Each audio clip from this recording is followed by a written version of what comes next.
Somebody say yeah. Say it again, say yeah.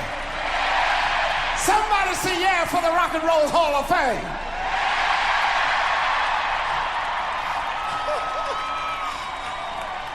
You look good out there, baby.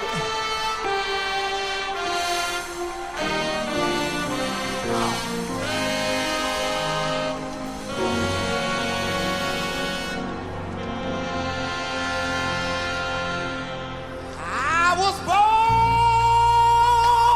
by the river in a little tent. Oh, just like the river I've been running ever since. It's been a long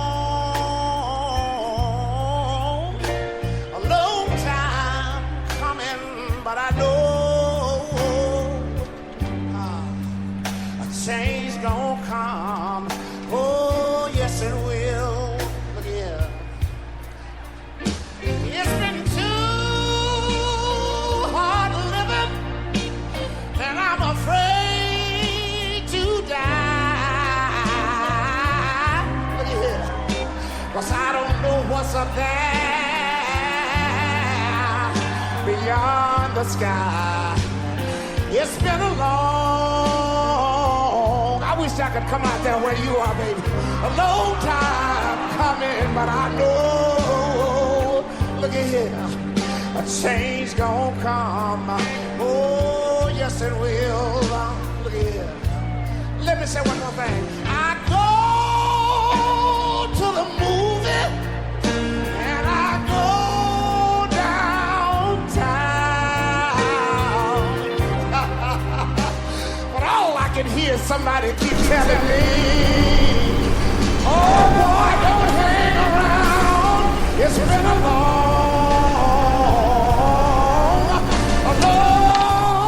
If anybody know what I'm talking about, let me see you wave your hand. I know a change gonna come. Oh, yes it will. But I've got to take my time and say this. Look. Then I go to my brother. Yes, sir. And I tell him, I said, brother, help me please.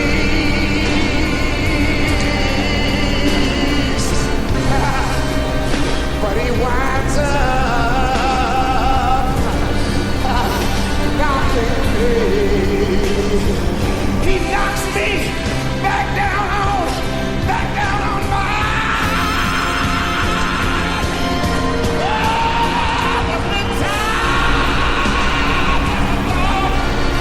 somebody say yeah. I can last long.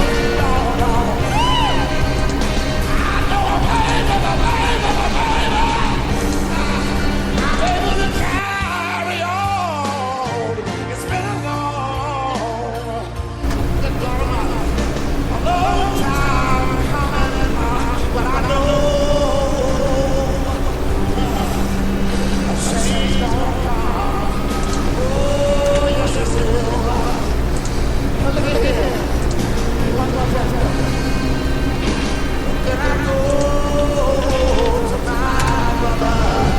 Somebody take your hand back and forth like this. Everybody. You sit in the first balcony to heavenly place.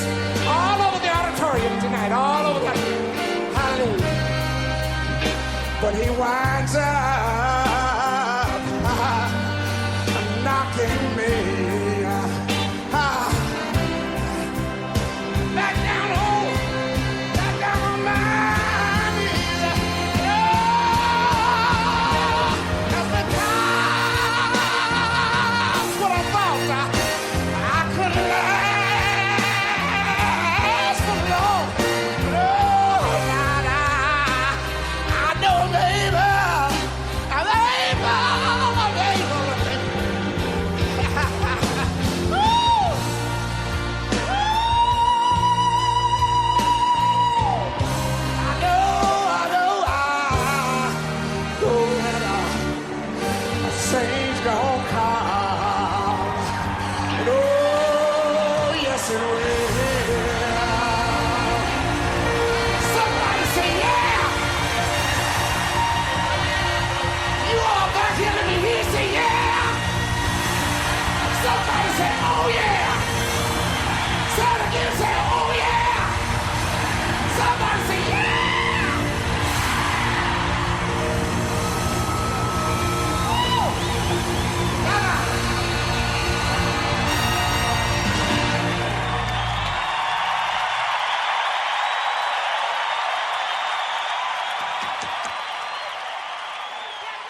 If you are looking for some good music to listen to while on the job, while driving, or simply want to relax, move on over to thesmokingglasshour.com and scroll to the bottom of the page. Press play, or you can download the TuneIn app on your smartphone and search for WMAD 24-Hour Global Radio. Give us a chance to massage those ears with some good sultry sounds with music for adults and lovers. You are now listening to WMAD 24-Hour Global Radio. Good evening, everyone, and welcome to the Smoking Glass Hour with Baron Glass. We are honored to have you as a guest tonight and want to thank each of you for your faithful support. Without further delay, allow me to introduce to you Mr. Baron Glass. Mr. Glass, take it away. Good afternoon. Welcome to the Smoking Glass Hour with Baron Glass. Tonight, we're going to try to talk about a very important matter. But before we get off into that very important matter, it's been about 10 days since I've done a live broadcast. And I want you to know that I have a lot of energy. I'm ready to go. I'm ready to talk. And I'm ready to do what I've always been doing. But before we do that, let me dispense some pleasantries before I go any further. The past 10 days has been very, very, very busy. We've had a trail ride, which turned out to be very successful. We had yesterday our very first back to school family and fun day at the barn. And guess what? It was once again a very good success. So what I'm saying is this, is that every time we try to do something right, the devil and his lieutenants are always trying to make a failure out of what we try to make a success out of. We had people who were jealous of what took place. We have people who would try their very best to undermine what it is that you're doing for a good cause. We have people from all walks of life, young and old, that tries their very best to discourage everything that's going on. But I'm here to tell any listener that's out there, when you believe in your heart and you believe in what you're doing, there's no man under this sun who can prevent what God has in store for you. So what I'm saying is this, even though the road may appear to be tough, even though the road may appear to have some toils and snags, even though the road may appear to be going uphill and no bottom in sight, continue to go, because the good book says it's not given to the swift nor the strong, only those who faithfully endure to the end. So rather than having just all strength, you got to have some endurance.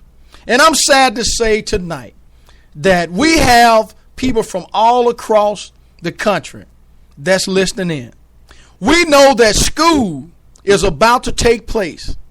We know that people are talking about all lives matter. We know that people are talking about Black Lives Matter. Well, if Black Lives matter and all lives matter, tonight my question is this: why does education not matter? Black lives matter, yes. All lives matter, yes. But a good education can sometimes prevent you from getting in situations that you otherwise shouldn't be in. Now, make note of this. We are not talking about those situations that are not warranted. We at the Smoking Glass Hour do not shy away from all of those evils that exist out there. We talk about them day in and day out. I want to say, before I go any further, I got my little nieces from Monticello, Arkansas, little Lulu and little Morgan. They are out there listening tonight, and they're waiting on their commercial. And I'll tell you, Morgan and Lulu, your commercial is coming up. But Uncle Baron has some things that he's got to take care of. I got to get rid of some of this energy. We see people talking about Hillary Clinton. We see people talking about Bernie Sanders. We see people talking about Donald Trump. We see people talking about everything. But what you don't see is those same people, the majority of them, when it comes time to talk and walk to walk, many of them, they fail to execute. Oh, yes, it sounds good when you said what you're going to do. But it looks bad when you don't do what you say you're going to do. If you look at the Facebook page and you see all of the posts that we share, you'll see people from all walks of life. And the reason why you don't see some people is because they choose not to engage themselves with what it is that's going on. Well, maybe they don't like the messenger. Well, maybe they don't like the message. Well, the message. Well, the way I see it, if you don't like the messenger and the message, you have a talent. You have a gift. Share your message from the messenger. Get involved. Tell somebody else to step aside and let you get out center stage. What I'm saying is this. Education is very important. Education to all kids is very important. But I'm sad to say tonight that a friend of mine from somewhere else in Never Never Land has indicated that because of senseless slaughter, there is somebody that's out there right now who is sitting in a hospital struggling because somebody decided to do something that they should not have done. Most of us have never experienced the fact of a family member having some type of shooting that goes on and that puts you in situations that you don't know what the outcome is going to be. So when we talk about education, you as a parent, what is it that you are doing to make your child's education be beneficial? Are you sending him to school or her to school on the first day when they're in the kindergarten, when you should be going to school with them in the kindergarten to find out who their teacher is? What is about in the kindergarten? Are you just sitting there laying down all, you getting them ready and you sending them to school? Well, I'm here tonight to tell you this, that we at the Smoking Glass Hour, we're not giving anybody else flexibility unless you deserve it. We're not giving you an easy role to hold. Why? Because if you lay down to have the child, you should have enough in you to be responsible to be that parent. We know that our precious summer months have whizzed by. We know that. And now is the time for back to school preparation. Not only for the students and the teachers, but for you, the parent. Guess what? Yes, you, the parent. Those three simple words, back to school, may trigger excitement in some parents, and in others, they dread it. So are you one of the parents that have the excitement, or are you one of the parents that have the dreading that's going on? Either way, back to school means that our educational system is on go, and parents, you must be on board. You must be on board. Back to school may be regarded as time for our children's horizon to continue unfolding and steadily progressing, and progressing forward, I might add, as our children pursue academic excellence. Education is a work towards empowering our children to maintain our democracy, to speak freely, to write and to understand their rights, and their freedom to compete with anyone and everyone unfettered by illiteracy. Let me make sure that I repeat that again. Education is a work toward empowering our children to maintain our democracy, to speak freely, to write and to understand their rights, and their freedom to compete with anyone and everyone unfettered by illiteracy. When I go through my community, I see parents allowing kids to throw trash all in the neighborhood. I see parents who allow their kids at 12 and 13 years old to be out at 2 and 3 o'clock in the morning. So yes, parents, does education really matter to you? We're saying that black lives matter. We're saying that all lives matter. But my question tonight is this: does education really matter to you? And if it does matter to you, then here's the thing. What I want to do is make sure that you understand. Now, I got a message from the chat room, and it says, please note, parents that a new smartphone with a data plan and a pair of $150 kicks are not on the school supply list for our students. And I want to thank that individual responded, because that is absolutely going toward my point. We're out there paying for all of these smartphones. We're out there paying for all of these shoes. And the child can't add 1 + 1. The child is in the 5th grade, but he belongs in the 7th or 8th grade. So parents, I'm challenging you tonight. What is it that you are willing to do? What is it that you are willing not to do? See, because these teachers, they are waiting for you to come through the front door on that day when school starts. If you got a kindergarten child and you're sending that child to school on the first day by him or herself, shame on you as a parent. And I don't care what color you are. You should not be sending your child to school on the first day. Imagine you getting up, standing up in front of an audience by yourself. And I venture to say most parents cannot do that. Most parents cannot do that. Okay. Now, I'm getting feedback, and it says a writing utensil and paper is needed every day. That smartphone is not needed every day. So I'm glad that we have other people that are out there engaging. And we're going to also have a caller to call in at some point around 8:05 p.m. Central Standard Time, because we need to make sure that if we're talking about all lives matter, well, why not education? Why is education on the bottom of the list? We have parents who quit school. We have parents who can't do what they're supposed to do. Why?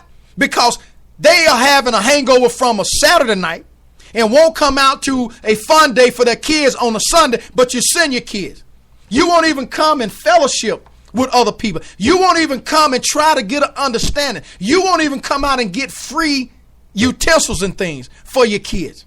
So what am I saying? Yes, if the rule and the shoe fit, then you should wear. And we're not talking about all parents. Make sure you understand. All parents are not bad. But there's enough of bad parents that are out there that warrants this conversation tonight. Does education really matter? And if it does, what are you doing, or what are you willing to do to prove that? We know that our school system is doing their part, but we know that our parents are not doing their part. So guess what? We're going to provide you some information that will allow you to be able to do your part. I have a teacher that's out there saying, we are here to help, but the parent is a child's first and best teacher. And that is a very accurate statement, because between the ages of 0 and 5 years of age, that child comes in constant contact with you, the parent, on a daily basis. They only meet that teacher at the age of 5, which they have developed themselves. So what am I saying? I'm saying that all of you lazy parents that are out there, it's time for you to get up and get out.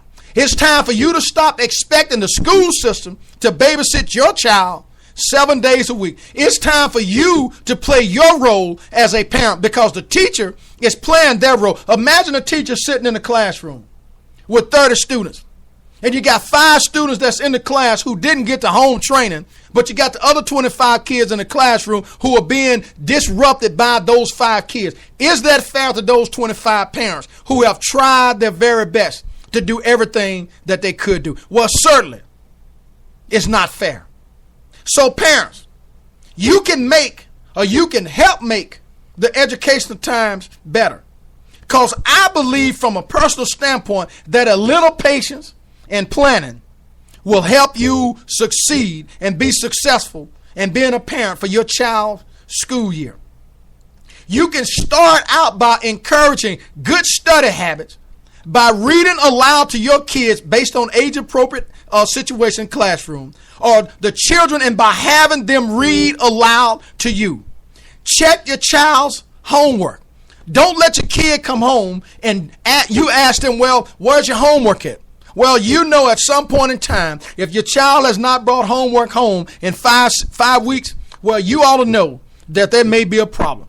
You ought to know that you might need to be going to the schoolhouse to find out why is Johnny or Sue not bringing homework home. Don't be so so narrow-minded to where you can't understand that, yes, my child should be having some homework.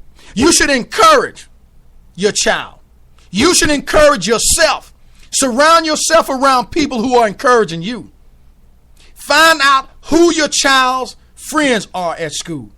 Find out where possible to get to know their parents. Because when you find out what's going on in your child's life, then you can understand why your child may be doing something, or you can understand why your child may not be doing something. And if you look at things today, there are many kids who don't have the luxuries that some other kids have. So if they don't have it, they're going to try to instill in your child. They're going to try to rob the luxuries that your child has. If your child will be at home when they get off the school bus and they're going to be at home alone, you need to set up some rules. You need to teach them how to lock doors and windows. You need to tell them not to answer the door or the telephone, because that's not their duty unless it's warranted to do so. Make sure that he or she checks in with you or a neighbor immediately after school, because guess what? We have lurkers out there on a daily basis. We have people that's out there every day that's trying to destroy and take away the innocence from a child. It is important that you take time to listen carefully to your child's fears and their feelings about people or places that scare them, or make sure that they don't feel uneasy.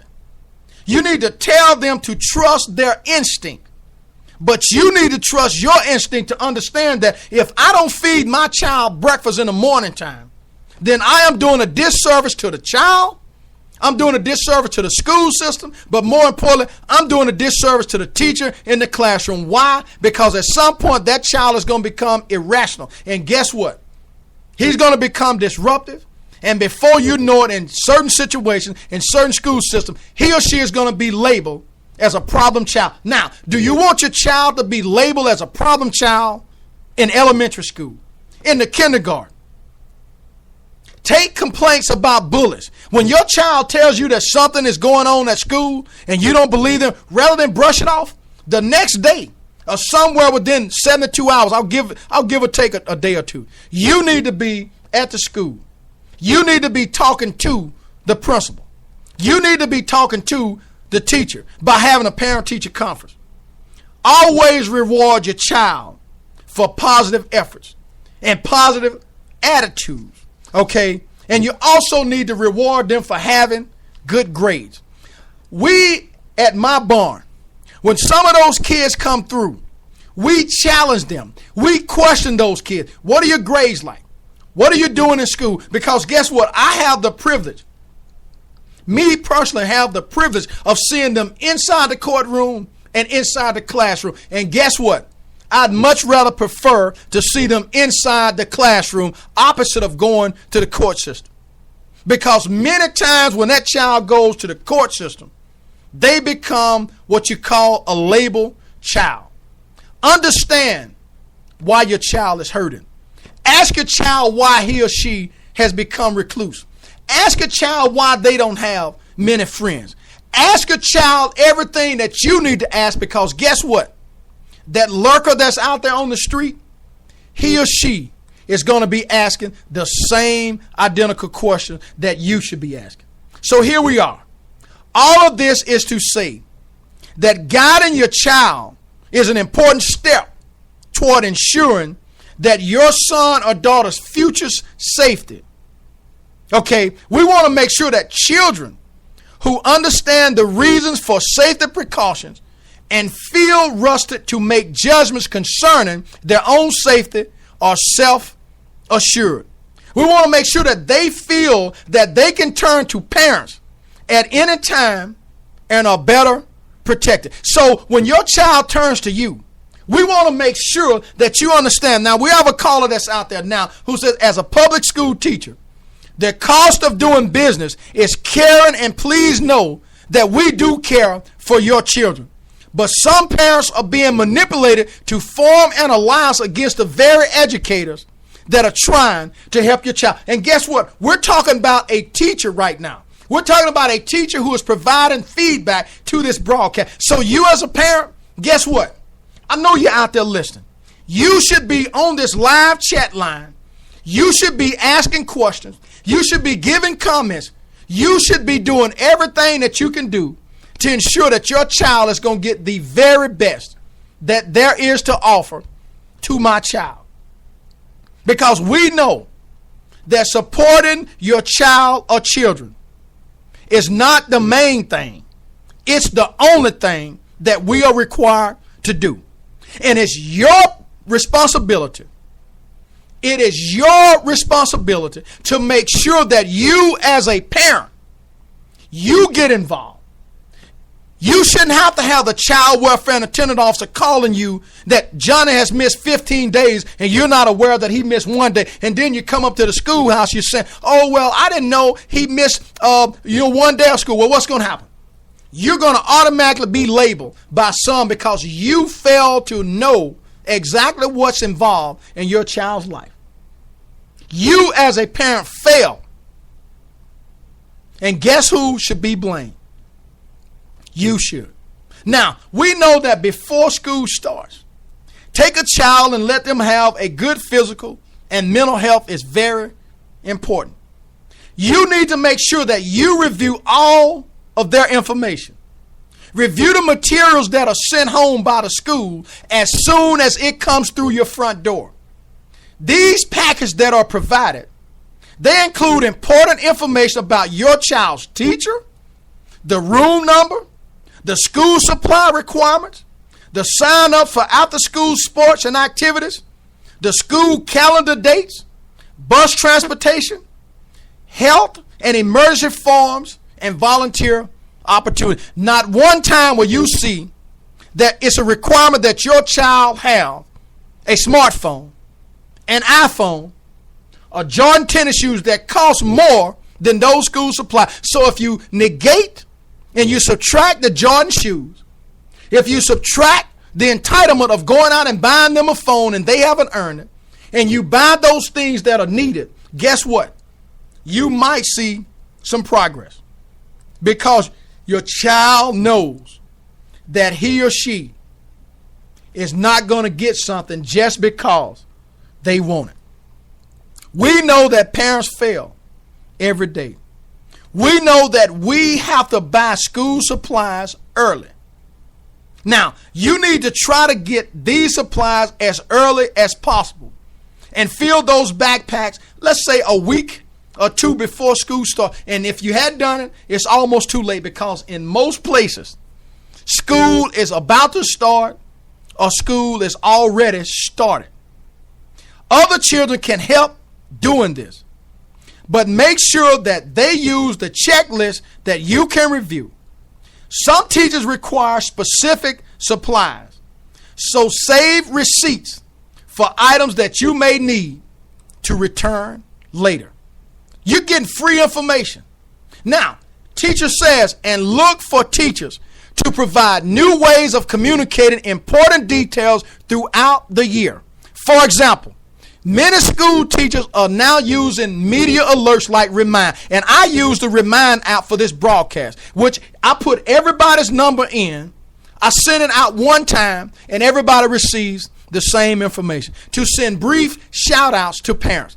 Many teachers also maintain teacher blogs as a way of keeping parents informed. The worst thing you can do is get on social media and trash your teacher. The worst thing you can do is get on and trash somebody that you know nothing about because you as a parent have not taken the time to get in and do what you need to do. Now, we also are hearing that electronic grade books are also available for parents to be aware 24/7 of what assignments are graded, missing, or will soon become. So nowadays, there is no reason. I know in our school system, when your child is absent, every number that you provide, that call-in system is going to automatically call those numbers, and it's going to leave a message, if possible, to let you know that Sally Susan is not at school today. Johnny Goodnot is not at school. So you can't come and say that you didn't know, because guess what? It's going to also give a printout of what goes on, what was said, how long the conversation lasted, so forth and so on. Now, one of the most important things is that when school starts, you have to reestablish the bedtime and meal times routines, because school has now become in session and the summer months and the summer play days are over. We know that when you're doing the homework, don't just let them do the homework. Help them with the homework. Turn off the TV. Turn off the cell phone. Turn the cell phone completely off. Take the cell phone away from them. Whatever distractions that may exist, take those distractions away from the child. Because if you don't, the child will ultimately end up not being prepared for the next day. Now, we're talking about, yes, all lives matter. We're talking about Black Lives Matter. But we're also talking tonight about education does matter. We're talking about black parents. We're talking about white parents. We're talking about all parents. Why can't we join hands and do what's required? Allow us to be able to be functional rather than dysfunctional. I know that the teacher that's communicating with me, I know that the teacher that's going to call in, they are having problems. They are having problems out of your child at school, cutting up, acting like they have no home training. And when they act like they have no home training, how do you expect a teacher to defend this child when this child does not respect the teacher? If they receive no respect at home, they will give no respect in the community. They will give no respect to the school. They will give no respect to law enforcement. And in return, will all lives matter? Will they get caught up in the crossfire? No, police killing is not good. But also the killings that's in the black neighborhood is not good. Nobody's going to contest Barack Obama when he's up there talking to speak. But you want to go and protest Bernie Sanders. Yes, is it good? Is there a decent and appropriate way? Yes, there is. But when the smoke clears and the dust settles, we all know that at some point in time, a parent must step up to the plate. A parent must do what's required, and a parent must become a parent. It's okay. It is very much okay for a child to have a friend in a parent. But it's as equal okay as a parent to be a parent when you need to put some heat to the seat. That's your decision. But you do not need to let your child disrespect you. Set alarm clocks. Make lunches for your kids. After school, make sure that you are in constant contact with your child. Review your child's school books. Review your child's homework. Review your child's conversation at school. Send a brief note to your child's teacher. Okay, my name is the Smoking Glass Hour. My name is Baron Glass. I may not be able to get there on Monday, but I will be there by Friday. Have that teacher to be expecting you to come. That teacher wants to see who you are. I believe that anybody that's dealing with kids would love to see the parent. You have to teach your child how to overcome anxiety. You have to let your child know that you care about them, and you show them with action, not words. Don't just give them $5. Sometimes go to school when they have parent-teacher day where you can go in and eat with your child. If you're a grandparent, because we see most of the time that grandparents are raising kids. I have a 79-year-old grandparent who is raising a 15, 16, 17-year-old child who is cutting up, creating total chaos. The question is, and I made this comment today, you can see the very difference between an old generation and a young generation. The question is, where's the parent? The parent is in the 20s, in the early 30s. This grandparent is 79 years old and refuses to give up on this child. Guess what? The parent who had the child has already given up. She's nowhere to be found. So yes, am I hot? I'm balling hot because people like my mother that's 85. People like this grandmother that's 79. People like Lorraine Legg that's out there that's 69. People like other people that's out there, this teacher who's communicating with me. We are trying our best to save a lost generation. Are they totally lost? No, they're not. Are they getting close to being lost? Yes, they are. My question is this. If all my lives matter, if black lives matters, so too should education matter. So the question again is, what is it that you are willing to do to become proactive in your child's life rather than reactive? When the teacher calls you and says, okay, John is going to be suspended for 3 days, don't have a hissing. Don't go up to the schoolhouse with a rag on your head. Don't go up to the schoolhouse acting like you have no home training. Go to the schoolhouse that's decent and in order, because the Bible tells you that there's a way that seems right, but in the end, it leads to destruction. There's a way that is decent and in order.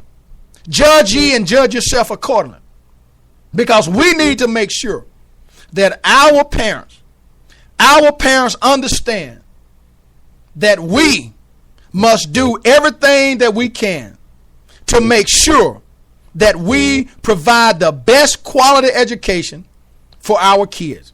We must do that. We must make sure that. We can't do it when we are out doing something else. We cannot do it. Teacher says, look for teachers to provide new ways of communication. Important details throughout the year. For example, many school teachers are now using media alerts. Okay, we've gotten it. Electronics, we've gotten it. But this needs to be said. God does allow children to die young before that time. We know that because kids are dying every day. You look in the obituary section. Every time you turn around, you see 10, 20, 30, 40-year-olds that are dying. It used to be, or it seemed to be, back in the day, there were people who were dying at an older age. Caller says, honor thy father and mother, that thy days may be long upon this earth. And I think that is very appropriate. The fourth commandment and the first commandment with a promise. So you see, we have somebody that's out there concerned about you. They don't have to be engaged in this broadcast. They don't have to be sending information, because they are what you call one of those old warriors. They are one of those warriors that's inside the classroom, seeing all of this stuff transpire on a daily basis.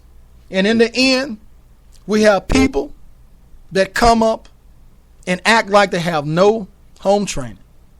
We're going to take a short pause, and we're going to come back, and we're going to talk some more about All Lives Matter. We're going to talk some more about Black Lives Matter. And we're going to talk about education does matter as well. And education at a higher level is not for everybody. And we know that. So we know that college is not for everybody, but a quality education should be. We're going to pause, and I'll be right back. It's time to take back control of our society. Today's world requires an open and honest discussion about the current events. On the Smoking Glass Hour with Baron Glass, our goal is to engage people from different walks of life into a healthy discussion, creating a positive outcome. When it comes to global events, tune in to the Smoking Glass Hour with Baron Glass on Monday nights at 7:30. We don't just listen to the news, we bring you the news.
Red and yellow, black and white, we are perfect in His sight. Jesus loves the little children of the world. That means He loves everyone on this earth, and He made us all equal. Children are born to love, not hate, so why teach them to hate? Children are born to see people, not their color. We are just born different with the different pigments of our skin. So don't teach your children to be racist. We are back broadcasting live with the Smoking Glass Hour with Baron Glass. Tonight we're talking about Black Lives Matter. We're talking about All Lives Matter. And we're also talking about education does matter as well. We have a caller on the line right now. Caller, how are you doing tonight? I'm good. How are you? I'm doing fine. It is my understanding that somewhere, somehow, you are involved in the educational system. And tonight, we're engaged with another teacher from another state. And you are from, I believe, the state of Louisiana. And that's fine. Regardless as to what state you're from, the question remains, if Black lives matter, if all lives matter, why does education not matter? And I say that because we have a lot of parents who are talking the talk. In your profession, do you see the lack of parental support inside the classroom from kindergarten throughout 12th grade? Yes, I do. Okay, and when you see that from the community in which you represent, how does that make you feel when you have a parent-teacher day and the child's parent, father or mother, does not show up, but you may have a 69-year-old or 79-year-old or 50-year-old or 40-year-old grandmother to show up, and the child's parent does not show up? That breaks my heart for the simple fact that these parents need to be involved in these children's lives. And they need someone there. They need them there regardless. You know, seen so many times you have children that doesn't have anybody there for them, period. In that classroom, these kids need them because you don't know if that child's being bullied. You don't know how that child is acting in class. You don't know if that child is being disrespectful to the teachers or vice versa. You don't know if the teacher is doing the bullying to the child. You have to get involved in these children's lives, period. Okay, when we look at what you just stated, is it fair to say, and we're not labeling any teacher, but we're talking facts, is it fair to say that in some cases, not all, that when a child's parent does not show up or the system knows that the child's parent is not going to show up, are they treated any lesser than those whose parents show up? Give us some insight as to what happens, not on a daily basis, but on a frequent basis, because my goal tonight is to energize and mobilize those parents to become proactive rather than reactive. Being on both sides of the fence, I have seen it happen in classrooms. I have heard it happen in classrooms. I have seen it happen on a day-to-day basis. Those children that don't have family in their lives, they are treated differently. The school systems, some school systems, I'm not going to say all, some school systems are eager to kind of brush them to the side, not actually taking the time to see what's the underlying problem. Granted that I know teachers, know firsthand that it's busy. In the classroom, it's busy. You're not only a teacher, you also a parent to those kids that actually don't have a parent to be there for them. Now, I hate to put this out there, but there are more parents that's either black or lower economic level white children parents don't show up to school on parent-teacher conference. And those children are treated differently. It's like sometimes teachers don't expect any more of them than just that lower level, regardless what that child is capable of. Teachers have that tendency of doing that. And not meaning to cut you off, because once again, I need to make sure that people who listen to the broadcast live or listen to the archives understand that our message is clear, that no one is putting anybody on the spot, but as a realist and a real live broadcast. We're talking about everything that goes on, because we're going to talk about how unprofessional the child acts in the classroom. We're going to talk about how unprofessional some of those parents act when they come to the classroom. So we're talking about inside the classroom right now. I want to clarify that. Okay. In the classroom, when you have a parent, I'm really trying not to step on anybody's toes.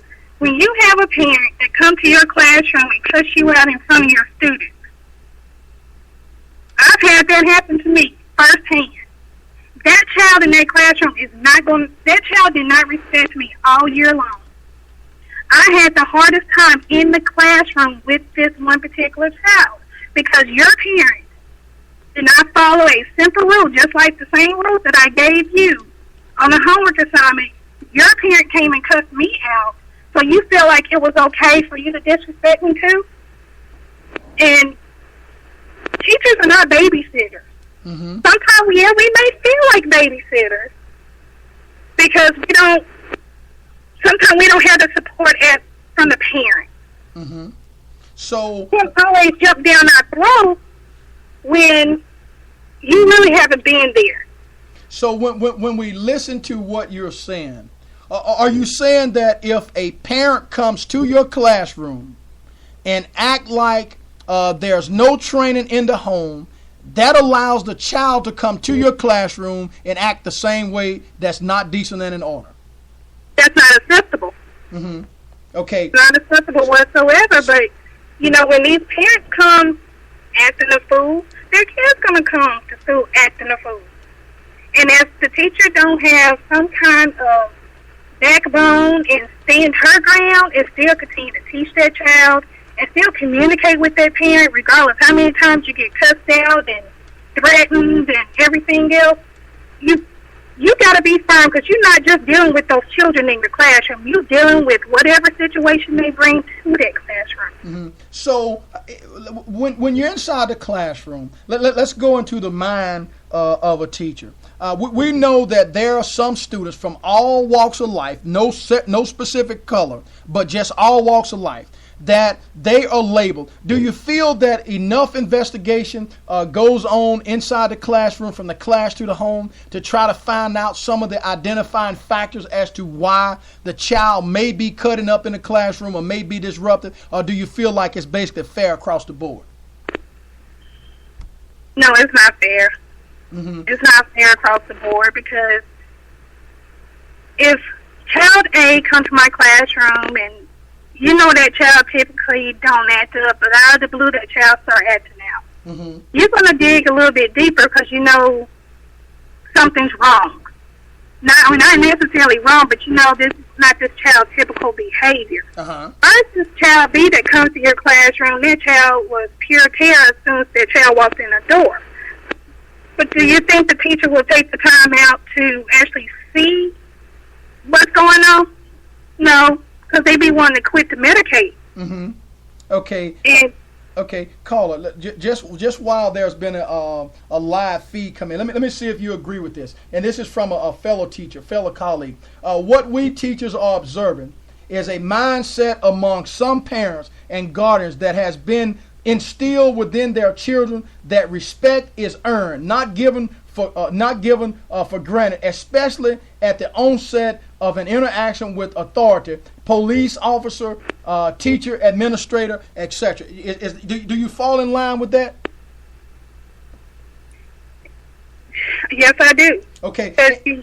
And that's good. And the reason why I'm going, from side to side with this is because I hear all the time the very first thing that a parent says is that they are picking on my child when the parent has never gone to the school, does not know the teacher's name, but they are making accusations that could come back and haunt them. Why? Because it's not fair. Now, on the flip side of that is that we know that inside of that classroom, there are things that go on because it's kind of like a code. I can do what I want to do, and the teacher's always right. Well, that's not the case. A teacher is not always right, and a child is not always wrong. Do you share that assessment?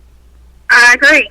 Okay, and for those teachers who are right, For those teachers that are doing the right thing, we support them 100%. It's just like one bad apple that's in the bunch. You have to remove that, and you have to be a realist and realize that everybody that you put in the classroom, everybody that you put in an elected position, everybody that you put within the clergy, everybody's not going to be 100% absolute. Let me ask you this. What do you feel churches can do to make lives better for their particular members that are going to? Do you feel like churches are falling short? Yes, I do. Okay, what advice as a teacher would you like to offer, if any? My advice, period. If you have any children or seeing after anyone else's children that you consider yours, they don't even have to be your blood. Be involved in that child's life, period. You have to know what's going on, because you don't know what is going on. If you can't sit up there and fuss, but you don't know what you're fussing about.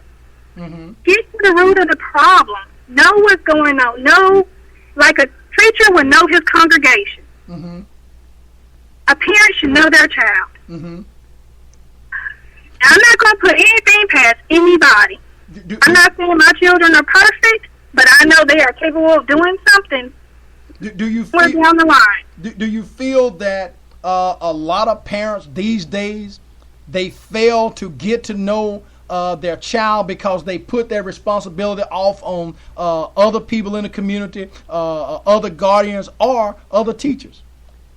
Yes, I feel like that. Okay, and when we have that type of mentality within a community, is that one of the reasons why we see parents riding down the road and allowing their kids to throw people out? Or is that one of the reasons why we have parents, kids who talk back to their parents, or we have a lot of kids who are having kids?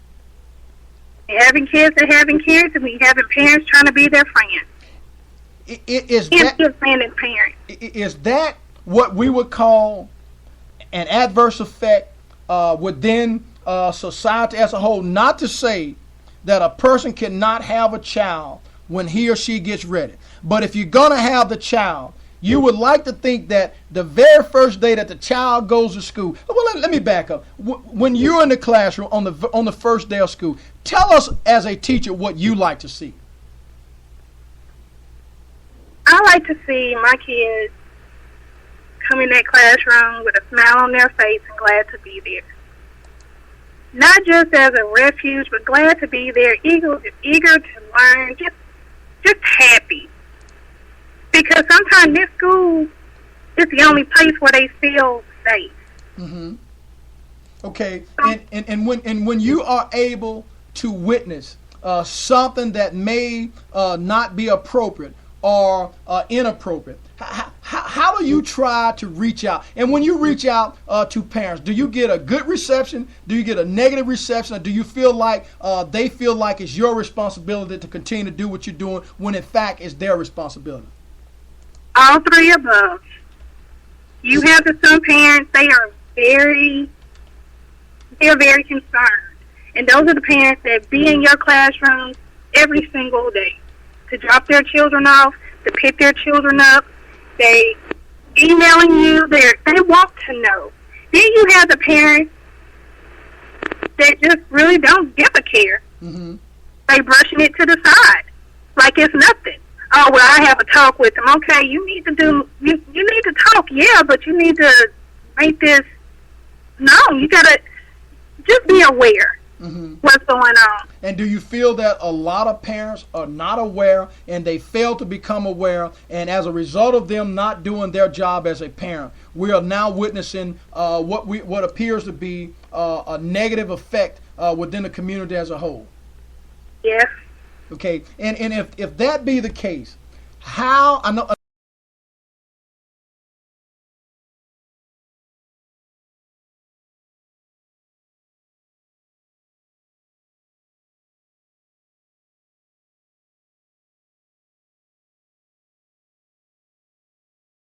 How does that make you feel? You know what? I'm going to keep on doing what I'm doing. Mm-hmm. I may bear 120 souls on my shoulder, but I'm going to carry that 120 and add some to it. Mm-hmm. I don't care what anybody else does. this has to come from within to want to help. Mm-hmm. This has to come from the person itself. Now, if you want to blow all this hot air, I got plenty of balloons for you to blow up. Mm-hmm. Okay. Save that. Okay. Save it. Okay. Got another piece of feedback coming in, and it reads, it is essential that parents and guardians develop an understanding of the relationship between their child and the child's teacher. One reason why is because headlines are filled to the brim with teachers who have established inappropriate relationships with students. Do you share that experience? Yes, I do. Okay, and bear in mind now, you do not know who the person is in the live chat room. And by the way, anybody that's out there listening, they can go directly to the chat and chat with me as well. They have no idea who you are, and you have no idea who they are. And the correlation, it appears that every teacher from every piece, every walk of life are experiencing the same thing. So if every teacher is experiencing the same thing, it appears to me that society as a whole, be it mom or dad, or fella. Now, when you are in the classroom, are you seeing the lack of black males showing up inside the classroom? All the years I have taught, I have only seen 2 black male fathers to come into their classroom. Okay, let me stop you there. I'm not trying to get your age, and we don't need to know that. How long have you been in the classroom? I started out 3 years, and I left, and I did another occupation, and now I've been back for the past year. Okay, so in 4 to 6 years, you have only seen 2 black males inside of your class. 2.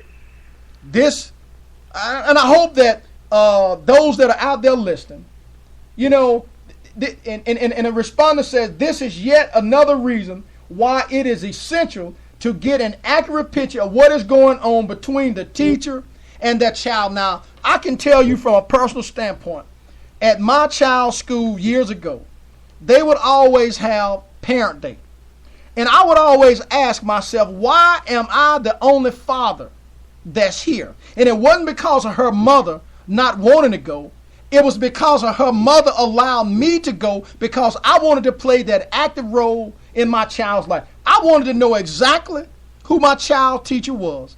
I wanted the teacher to know that if you mistreat my child, then you were going to have an issue with me. I wanted the teacher to know if my child was in the classroom cutting up and being disruptive to those other students, my child was going to have a problem out of me. I needed to make sure that the principal understood that, hey, my child is here to learn, not to be abused. Not only that, I was here for those other kids who did not have a father or a mother that was coming. I made sure that they had canteen money, and guess what?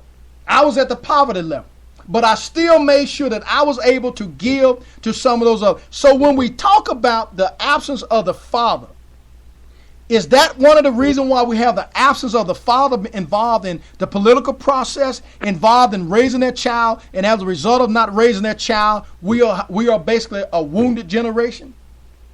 I believe we are. Okay, and if we are wounded, do you have any suggestions? And I know this is a very hard question, and you don't have to answer, but do you have anything from a surface standpoint that you'd like to offer that might be able to start this conversation? Because if you're telling me within 4 to 6 years inside the classroom that you've only been able to see 2 fathers, that is a problem for me. 2 black fathers. That is a problem for me, because we know this, that for every kid that's been in your classroom, there had to be a father and there had to be a mother. Tell me why that's a problem. What I experience, half of these kids' fathers are in jail or just not in their lives, period. Mm-hmm. And how does that make the child feel? Have you ever had a child to come up to you and tell you how they may miss the relationship with the father or the mother, or something that's intimate regarding the relationship? They're lost. Mm-hmm. You know, a lot of times they may say they miss their daddy, or they don't even know who their daddy is. Okay. And sometimes it's kind of hard to touch on that because it's kind of hard to tell a first grader or a second grader, you know, what you really feel. Mm-hmm. You have to use sensors at that time. Uh-huh. And, you know, some kids just, it breaks my heart as a parent, as a teacher, as a part of the community. It breaks my heart not to see more black fathers with their children. Okay, we have a response. Perhaps teachers should start holding parents accountable. Perhaps teachers should start holding parent-teacher conferences during the Friday night football games. We don't see our ethnic minority parents at the ARD meetings and meet the teacher nights, but you best believe we find a parent or guardian at the athletic event. Do you share that response? Yes. Okay, and they also says, and sadly, we don't see the ethnic parent guardian at the school board meeting. And that's true, because I can attest from a personal standpoint on that, because for 23 years, I have sat on the school board. And I won't get off into all of that because, you know, I believe in putting people on the spot when it's warranted, but it's not. My point is that if we have parents, and you know this, we have parents that fill the football stands every Friday night. We have parents who fill the basketball gymnasium every Friday night, but we can't get 10 or 15% of those parents to fill the classroom on a parent-teacher conference. It appears to me that athletics is superseding academics. How do you feel? I believe it is. And if that be the case, how can we change that mentality? I want either you or the respondent that's in the chat room that's listening live. Give us a suggestion, because somewhere down the line, we are losing. Because at one time, we were complaining about being on the back of the bus. We were complaining about not having the appropriate textbooks. Now we have the opportunity to be on the front of the bus and drive the bus. We have the opportunity to get the best books that are offered, and we are failing. Talk to me. We are failing as parents, as community, as teachers. We're failing. You know, some parents, they barely have a high school education themselves. Mm-hmm. They dropped out of school when they were probably 12, 13 years old and thought it was fine. So therefore, education is not important to them. And when their child is in your classroom, you're getting their parent. Mm-hmm. And it's kind of, you know, if their parent barely can read 5th grade level, well, guess what? It's going to be hard for that child to ask their parent for help. Well, let me ask you this. If we look at extracurricular activities, would it be an impediment or would it be a punishment for the child if rules were in place that, okay, Mr. Glass, if you want your child to play athletics, then it is a requirement that you come to parent-teacher conferences, because after all, it is a privilege to be able to play sports. It's not the right, it's a privilege. And I know that's kind of extreme, but I'm trying to make sure that we can offer some type of substantive solution that we can engage in, whether it's on social media, Facebook, or whatever the case may be, because we are losing people. We're losing kids on a daily basis. When you look inside the penal system, you have more kids going to the jailhouse than we do having them graduate and walk across the stage. How do you feel about that? It's sad. You know, there should be a incentive. If your child wants to play football or play basketball or be on cheer, to be on dance, you have to show up to a parent conference. Mm-hmm. Okay? When, you know, kids now get bonus points in those classes. Each class that parent goes to for teacher-parent conference, that child get points. And, you know, those children are pulling those parents to the school because they want those points. So why can't we do that for sports? Why can't we do that for extracurricular activities? So do you think that would be a legitimate question to ask on social media or something like that, to where we can engage in a conversation? Because I think you should see, when we look at 2015, we know that we have this sense of entitlement, and some people feel that they are entitled to get something because of what may have happened, or what may have existed 5, 10, 15, and some of that is warranted. I'm not negating that fact. But because you don't have the opportunity to get a cell phone, it's not your right or your privilege to go and steal somebody else's cell phone, and then when you steal it, there should be no consequence. My point is this. I feel that some things should change. I feel there should be restrictions on something. Rather than making it easier, we should make it just as hard to get it as it is not to have it. Now, we know that the caller that's out there now saying that the bread and butter of many school district funding is connected to athletic programs, so the school system has a part in the miseducation of the students. How do you? I think that's a very profound statement. The school system itself has a part in the miseducation of the student. How do you feel about that? Wow. I can kind of see that. Because, yeah, they do take more pride in their Friday football game than children making an all-academic list in the fall or the spring. Mm-hmm. You know, our priorities are not where it needs to be. Football, basketball, extracurricular activity, that's why they call it extra. Mm-hmm. Education should come first. Play later. Education should be the top of the fence. Well, I'll down at the bottom. I'll tell you, the respondent is giving some very profound information. Here we are. Many public school systems have resorted to handing out high school diplomas to students like candy corn at a fall festival. The problem is that while all students eventually receive a high school diploma, not every student receives an education. I don't know how much more profound than you can get in that. That is. I'll let you respond to that.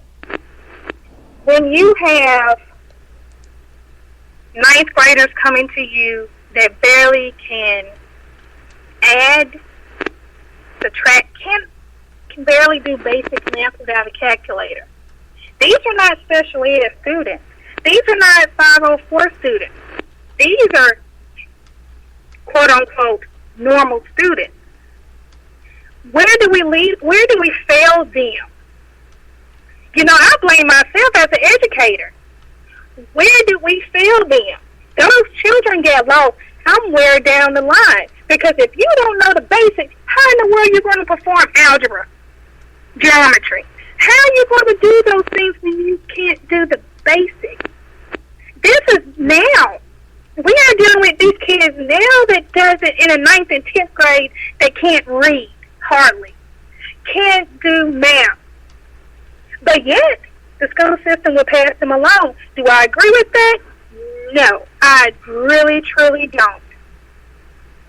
So, and another thing, why keep pushing these kids and taking these standardized tests, and it's killing them mentally. And it's killing them, well, not physically, but mentally and emotionally. Because those children are struggling.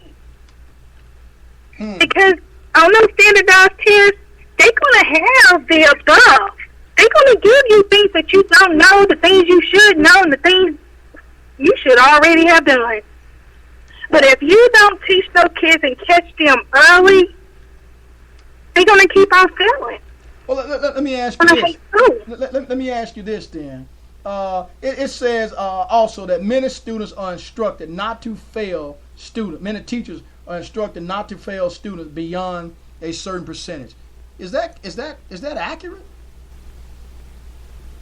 It maybe in their school system. Let me ask you this: if if we know that all of these things exist, do you feel that this is intentional or systematic or institutionalization to where it's kind of like the penal system is set up and designed to do certain things? Do you think this is intentional?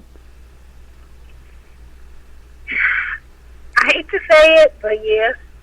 Okay. Sometimes I feel like our children are set up to fail. You know, and you do have teachers to push a child along because of disciplinary problems. You do have teachers to push a child along. Well, maybe they do better in such and such class. Well, you know what? That baby's still going to have a problem because their foundation wasn't set from somewhere.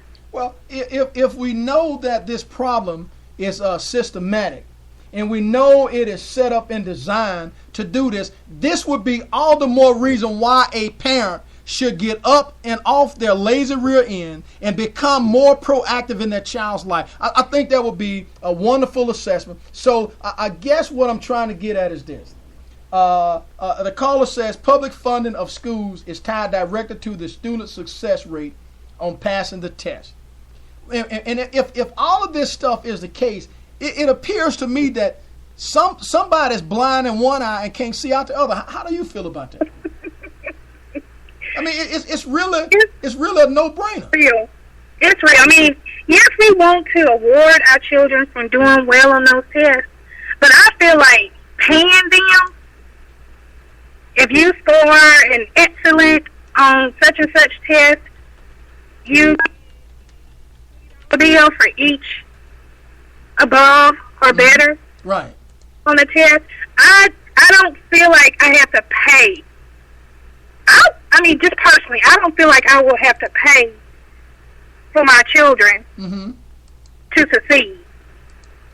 You know, if these, it's a very good incentive, man. I turn cartwheels and knowing good well I may break my back in the process for $1 million. Right. Yeah, it's a good incentive. It's a very good incentive.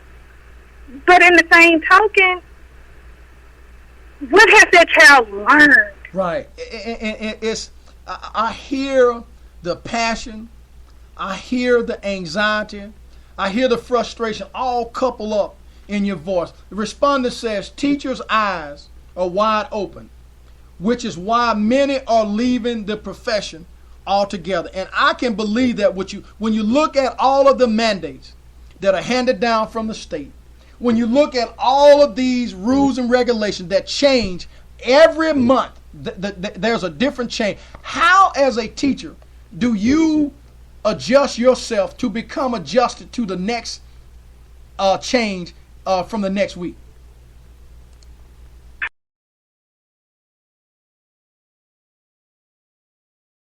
In order to even catch up, I come from old school. Let us teach. Let us teach our children without all these restrictions. Let us bring the fun back that can reach these kids.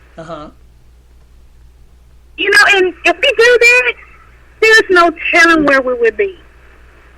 But there are so many documentation.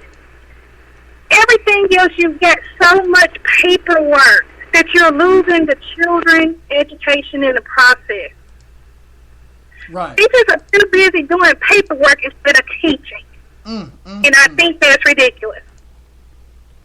Well, I'll tell you, I mean, we know that we can go on and on. The other caller, no teacher wants to give a child something for nothing. The old adage still applies. No deposit, no return. But school administrators will not allow teachers to fail students in the grade books. It also says, so students receive a passing grade in the teacher's grade book, a 70, but the student doesn't pass the state standardized test. That is a problem within itself. And what I'm doing is tonight, I'm challenging everybody that's out there to go and talk to a teacher. 2015, 2016, make it your business to go and find a teacher that you can become or you can develop a relationship with. If you got a child in school, you should have a relationship with a child. I don't want to hold you too long. I know we're spitting out a lot of information. We're talking about a lot of information. We're providing a lot of information. Now, some may agree, and that's fine. Some may disagree, and that's fine. But the point of it all is get involved.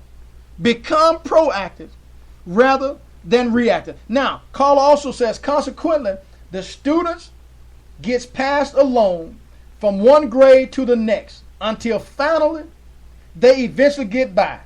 In some cases, even buying enough high school credits to get the high school diploma, to me, that is a disservice. This is why they say every student eventually gets their high school diploma, but not every child gets a quality education. And if that be the case, I'm going to allow you to give your closing remarks on that, because I want to make sure that people understand that the Smoking Glass Hour, as a policymaker, is not inside the classroom, but we have ties and connection to people that love the profession. They love being a teacher. They love dealing with the good student and the bad student, but they don't mind pointing out the wrong that happens on a daily basis. If it's an institutional problem, we need to get involved. We can't say all lives matter.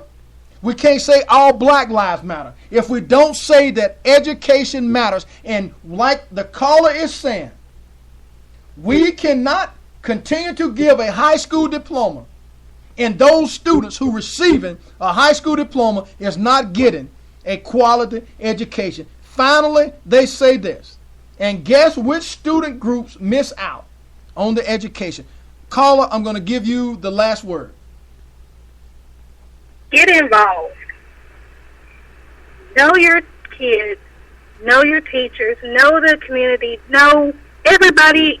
Knows. We are paid to be nosy as parents and guardians.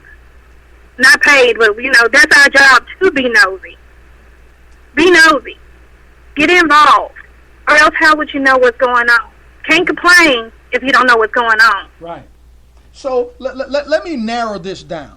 Let me speak. My mother always taught me that when you're dealing with certain things or certain aspects on life, sometimes you have to sweep around your own front door before you can sweep around somebody else's door. Having said that, to get to this point right here, my question is this. What is it that those in the black community who are complaining about this, that, and the other, but they fail to get up and get out and get involved, what is it that you like to say to that black parent that's out there who is complaining, who is bickering, who is always talking about this, who's always talking about that? They're always complaining about negative things, but they never have anything positive. What would you like to say to that parent who is not stepping up to the plate, being a parent to their child? Can't really say what I want to say, but I will say this. Well, I'll tell you this. Actually, you can, but out of courtesy and respect, let's do it the way that you and I were taught to do it, because I share the pain, I share the passion, I share the anxiety that you and the other callers is providing me right now, because when the smoke clear and the dust settle, somebody's getting a diploma and somebody's not getting an education, and some people are getting an education, and we know who falls in what category. Go ahead, last comment. To those parents, like I said, why complain if you don't know what's going on? Get up off your butt and do what you got to do. Be a parent and not a friend. I'll tell you. The other caller has provided that go to the Meet the Teacher nights. Go to a school board meeting and do be parents for the AR and the 504 meeting. And that's something that I'm really going to dive into in these broadcasts, because a lot of parents fail to understand that when your child becomes 504 eligible, there are certain things that they are required to receive. And if they do not receive those requirements, they are in fact being violated of their federal rights that are provided by Section 504 and things of that nature of the federal code, and you can be sued for punitive damages along with other things because you are required to receive those things. Caller, I want to thank you for taking the time out of your busy schedule to call in tonight to talk to the Smoking Glass Hour with Baron Glass. And you know that when we talk about issues, okay, we want to make sure that when there's a child that's out there who was born from a crack parent or that's a crack baby, that they have the same chance that anybody else that's born with a silver spoon in their mouth. We want to make sure that if they are in 504, that they receive all of those exceptionalities. If they are in special ed, we want to make sure that they're in special ed because they deserve to be in special ed, not because you feel like they should be in special ed. We need to make sure that these parents, black parents in specific, get up and get off of your rear end. We've had 2 teachers here tonight, one from the state of Texas and one from the state of Louisiana, to provide as much information as possible. As much information as possible. And what I want to do is, before we close out this segment, I want to make sure that you, teacher, that's on the line, that you guys understand and hear my commentary. Because here we go. While children can play and display a variety of behaviors, it is generally wise not to overinterpret those behaviors. Most often than not, time and a few intervention strategies can remedy the problem in some cases. Most children are wonderfully resilient, and with your support as a parent and encouragement as a parent, they will thrive throughout their school's experience, be that from the kindergarten, pre-K, a Head Start on through the 12th grade. Now, parents, my final commentary is specifically for you. Parents, you have to ask yourself, just how effective am I as a parent when it comes to the leadership role inside of my home? How effective am I when a rapper in a make-believe setting means more to my child than whether or not an elderly lady in the neighborhood needs help around the house, who needs her yard mowed, who needs her yard raked? The lack of morality in our community, the black community, is sickening. And again, it goes back to the leadership that's within the black community's household. We know that we have problems. Other people know that we have problems. But we must acknowledge ourselves that we can't keep pointing the finger at somebody else until we accept the responsibility that the finger is being pointed back to us. The lack of community, I said, it goes back to the leadership. It goes back to the adults. It goes back to the elders. Back to the parent who turns a blind eye rather than tell a child when they are doing wrong, when they are headed down a bumpy road. And in the end, guess what? We all suffer from this lack of morality. We all suffer from this lack of leadership. We all suffer from the lack of us doing the things that we should be doing. And as the good book says, the people perish where there's no vision. And it seems that this lack of vision has us on a path of permanent underclass status. The statistics that we all know, the facts, they speak volume. Right now, as we face all of these atrocities that's going on inside of this country and outside of this country, our economy continues to sink as our disposable income evaporates. You have to wonder, you have to ask yourself, just how much worse can things get for us? Well, I'm here to tell you, without strong, decisive leadership, it can get a hell of a lot worse. I'm not going to stand and say that I have all the answers on the Smoking Glass Hour. I don't have all the answers. But I will tell you this. I'm not God. But I do have a few ideas. But will our leaders, will they listen to us out in the trenches, our grassroots soldiers, like the callers that's on the line tonight? Will they listen to you? Or will they continue to turn a blind eye? First off, we as a people, we as a parent, we need to ask more of our leaders. We need to also ask more of ourselves. Here's the definition. A leader had better be able to pinpoint our most fundamental problems and develop a proactive solution. We must put the teacher, the faculty, and the students first. And when it comes to the public, we must be inclusive and not exclusive. As a leader, you must not become intoxicated by being bought out and having a seat at the table with the man just to be at the table with no substance. As I close this segment, I am reminded of a story that was told to me many, many years ago. There was this man by the name of Reverend Otis Cleveland who spoke about his father who worked all of his life to raise and care for his family, suffering humiliation that generations before him had long endured. For the first time for funerals and weddings, and prepared to walk to the polls to vote. And against a racist Georgia governor, 6 miles he walked, and when he got there, guess what he was told? He was told he was in the wrong place and was sent to another location. He walked another 6 miles and met with the same denial as he was previously. And he was sent to a third place. When he arrived at the third location, guess what they told him? They told him, boy, B-O-Y, you are a little late. You are a little late. The polls have just closed.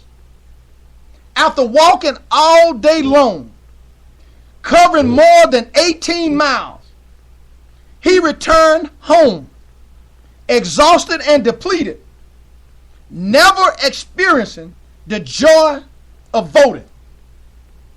He told this story to anyone who would listen, and he lived in a great anticipation of his next chance to cast his vote. Guess what? He never got that chance to choose a candidate because he died. So now, you should choose to get an education. You should choose to go out and vote. Not only for yourself, but for also Mr. Otis Cleveland and the countless others who wanted to, but they couldn't. For my 85-year-old mother who was at one time could not cast a vote. There was a time not so long ago in this country when unarmed women held no status. Unmarried women held no status other than being a maid. Now you have that power, and some have chosen not to use it. You have the opportunity to go to college. You have the opportunity to get a quality education, but you sit idle. You blame every teacher that's in the classroom. You blame everybody instead of blaming yourself. We know that in 2000 presidential election, 22 million unmarried women who were eligible to vote stayed at home from the polls. 68% of married women decided to do something. My point is this. If single women voted at the same rate as married women, million more ballots would have been casted, and we might have had a different outcome. Remember this. 537 votes decided the presidential election in 2000. In my final closing thought, we owe more. We ought to do better. We ought to respect ourselves enough to be counted. Get your education. Please learn to go and vote. Please get involved with these teachers. And finally, parent, if you don't want to be a parent, allow somebody else in the system, allow somebody else in the criminal justice system, in the social service system to take the responsibility. Because when the smoke clears and the dust settles, you will be given a charge. And we as educators, we as teachers, we as policymakers, we as people who are out there, the laborers, we know that the Bible says the harvest is plentiful, but the laborers are few. We are commissioned to tell the truth. And if you can't tell the truth, then allow somebody else to tell the truth by telling a child that regardless as to how hard it is, in 2008, President Barack Hussein Obama proved to the world that when a black man decides to have everything above the fray, when nobody can put him in a corner where he don't deserve to be at, you can rise to the highest height. I posted the other day, I have everything a poor man needs, but I have God that allows me to go to the highest height. You have been listening to the Smoking Glass Hour with Baron Glass on WMAD 24-hour global radio. I'm going to pause right now and play some sounds of Keith Franks. Please don't forget about me.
Now we're going to take you back, y'all. Yeah, Gene.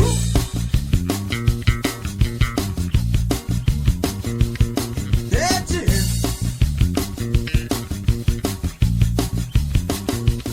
Yeah, George. Do it, George. Do it now. Yeah, you're right. Oh, darling, I'm so lonely without you. And I can't sleep at night, always thinking about you. Oh, darling, please let me come back home. 'Cause your love means so much to me, baby, and I just can't stay away too long. Yeah, toi.